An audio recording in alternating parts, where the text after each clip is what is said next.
Hello and welcome to Nimbus tutorial videos. This specific video is about fixed price discounts configuration. To configure a new discount, click on the new button and the following dashboard would open.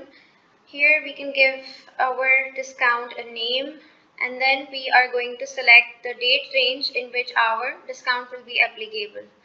If we are running a multi-store, we need to select one of the store in which the discount would apply, and then we have to choose the type of discount. This particular video is about discount on item and specifically about fixed price discount. Then we click on next. Here we are asked to give a fixed price. Let's say I give it the amount 300. It can be opted to all items or we can choose some specific items.